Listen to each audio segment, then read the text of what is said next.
Hi. ఇవాళ వినూతంగా తండ్రి కూతుళ్ళ కథ ఒకటి చెప్తాను. శ్రద్ధగా చివరిదాకా వినండి. ఇది నిజంగా జరిగిందా లేక కల్పితమా అన్నది చివరిలో చర్చిద్దాం. ఒక తండ్రి తన ఇంట్లో వీలు కుదిరినప్పుడల్లా లేక మనసు బాగోనప్పుడల్లా పాత ఫోటో ఆల్బమ్స్ను ముందు పెట్టుకుని చూసుకుంటూ తనలో తాను నవ్వేసుకుంటూ సంతోషపడేవాడు. రిలాక్స్ అయిపోయి అలసిపోయి నిద్రపోయేవాడు. ఈ విషయం ప్రతిసారి అతని కూతురు గమనించేది. ఆ పని చేయడం ద్వారా తండ్రి పొందే ఆనందాన్ని గుర్తించేది. ఒకరోజు తండ్రి అలాగే చేసి అలసి నిద్రపోయిన తర్వాత కూతురుకి తండ్రి చేసే పని ఏమిటి, ఇందులో ఇంత ఆనందం ఆయనకి ఎలా కలుగుతుంది అన్న ఆసక్తి కలిగి అవే పాత ఫోటోల ఆల్బమ్ను తిరగవేయడం మొదలుపెట్టింది. ఆ ఆల్బమ్ అంతా తన చిన్నప్పటి ఫోటోలు. ఒక్కో సంవత్సరం ఒక్కో ప్రత్యేకం కలిగిన ఫోటో. ఆమెకి చాలా ఆనందం కలిగింది. ఓహో, చిన్నప్పుడు నేను ఇలా ఉండేదాన్నా, ఓహో ఇలా జరిగిందా అంటూ చిన్ననాటి జ్ఞాపకాల్లోకి వెళ్ళిపోయింది. అలా చాలాసేపు ఆ పాత ఫోటోల ఆల్బమ్ చూసిన కొద్దీ మొదట్లో ఆనందం కలిగినా తర్వాత ఏదో తెలియని వెలితి, బాధ ఆమెకు కలగడం మొదలుపెట్టాయి. అవే ఫోటోలు చూస్తూ అక్కడే కన్నీరు కారుస్తూ ఉండిపోయింది.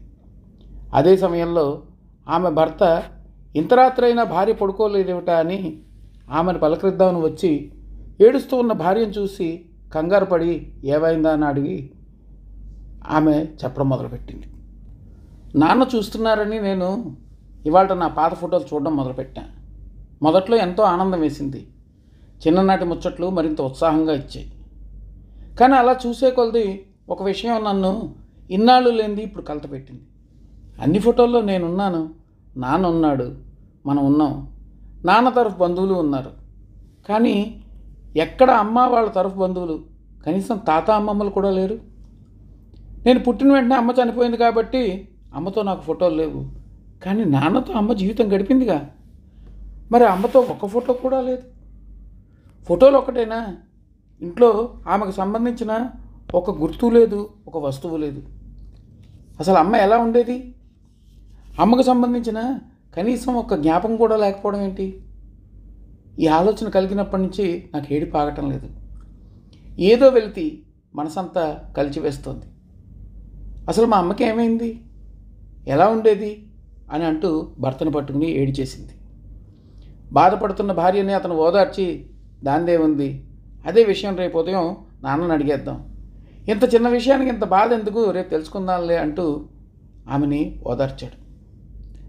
మర్నాడు ఉదయం అయింది. తండ్రిని నిద్రలేచాడు.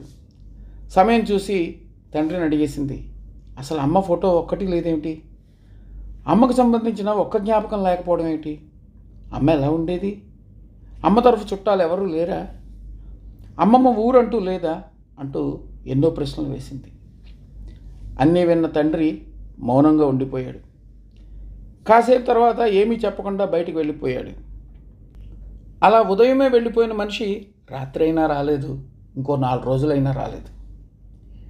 నాన్న ఎక్కడికి వెళ్ళిపోయాడో, ఏమయ్యాడో, అనవసరంగా ఇన్నాళ్ళు లేని ఈ విషయం అడిగి ఆయనకి ఎంత బాధ కలిగించానని కూతురు బాధపడడం మొదలుపెట్టింది.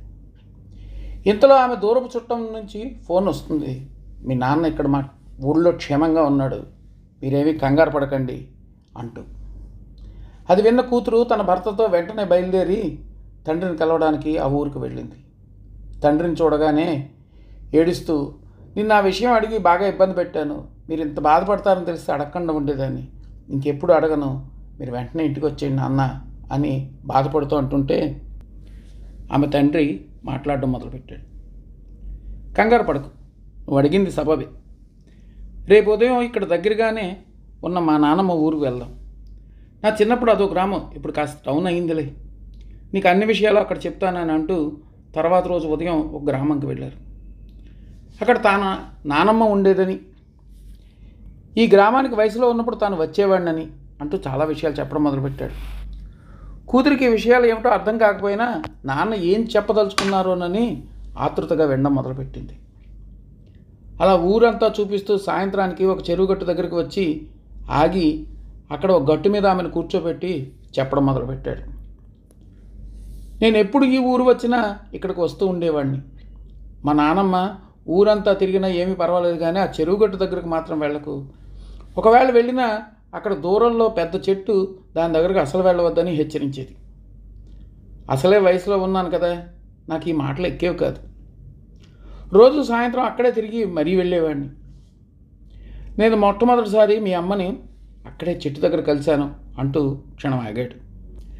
అమ్మ మాట వినగానే కూతురు ఒక్కసారి ఆశ్చర్యంగా, అంటే ఇది మా అమ్మ వాళ్ళ ఊరు అన్నమాట, మరి ఈ విషయం చెప్పకుండా ఇంకా ఏమిటో ఇతర విషయాలు చెప్తారేంటి అంటూ ఉక్రోషంగా అడిగింది. తండ్రి నవ్వుతూ కాస్త కంగారు పడకుండా వినమని చేతితో వారిస్తూ మళ్ళీ చెప్పడం మొదలుపెట్టాడు. ఇది మీ అమ్మ వాళ్ళ ఊరు కాదు, ఇక్కడికి దగ్గరగా ఉన్న మరో గ్రామం. నేను మీ అమ్మని మొదటిసారి కలిసింది ఇక్కడే. తను అప్సరసలాగా ఉండేది.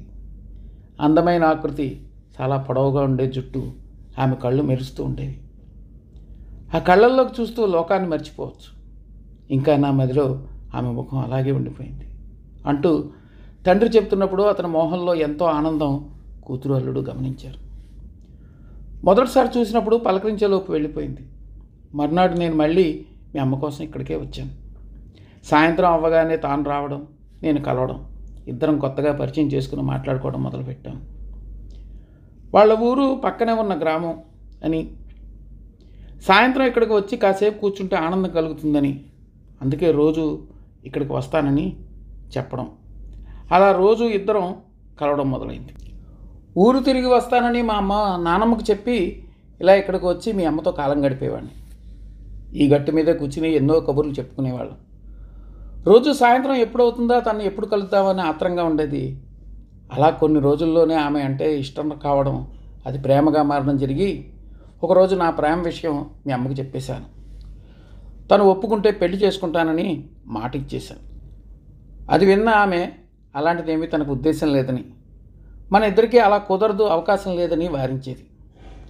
అయినా కూడా నేను తరచూ అడగడంతో తాను అక్కడికి రావడం మానేసింది. అలా ఇంకో వారం తన కోసం అక్కడికి వచ్చి తాను రాకపోవడంతో విసిగి నేను నా ఉద్యోగంలోకి మళ్ళీ వెళ్ళిపోయాను. ఉద్యోగంలోకి అయితే వెళ్ళాను కానీ తను మాత్రం మర్చిపోలేకపోయాను. నేను ఇష్టపడిన విషయం కాస్తంత సమయం తీసుకుని చెప్పాల్సింది. అనవసరంగా తొందరపడ్డానని, కనీసం ఆమెకు నా మీద అవగాహన వచ్చే వరకైనా ఆగి ఉంటే బాగుండేదని బాధపడేవాడిని. 3 నెలలు గడిచాయి. తను చూడకుండా ఉండలేక మళ్ళీ ఆ ఊరు వచ్చేసాను. అలా ఒక వారం అక్కడే సాయంత్రాలు పిచ్చివాళ్ళ తిరిగా. తను రావడం మానేసింది. ఇక ఈ కథ ముందుకు సాగదు. మళ్ళీ నా ఉద్యోగంలోకి రేపటి నుంచి వెళ్ళిపోదామని సిద్ధపడ్డాను. కానీ మనసు అంగీకరించలేదు.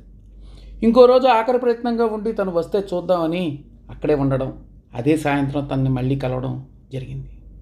ఎన్నో మాటల తర్వాత మీ అమ్మ నా చేతిలో ఒక చీటీ పెట్టింది.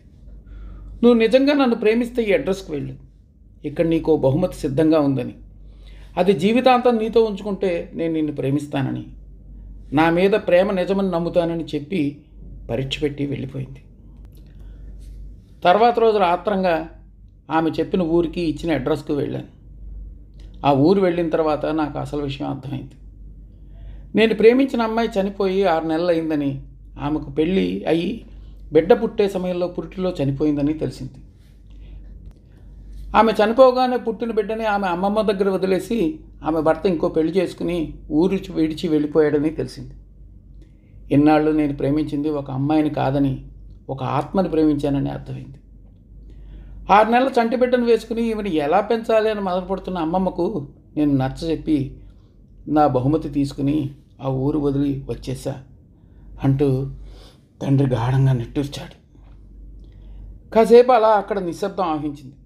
ఏం జరిగిందో, అసలు విషయం ఏమిటో అర్థమయ్యి కూతురు కన్నీళ్లు కారుస్తూ బోరున విలపిస్తుంటే తండ్రి నెమ్మదిగా ఆమె 2 చేతులు పట్టుకుని ఒక మాట అంటాడు. అమ్మా, నేను అమ్మకిచ్చిన మాట నిలబెట్టుకున్నాను కదా, నా ప్రేమ నిజమైందే కదా అని. వింటే కదా తెలిసేది ఏ గుండె వెనకాల ఎంత బాధ ఉందో, ఏ మనసు వెనకాల ఎంత ప్రేమ ఉందో. ఇక్కడితో కథ అయిపోయింది.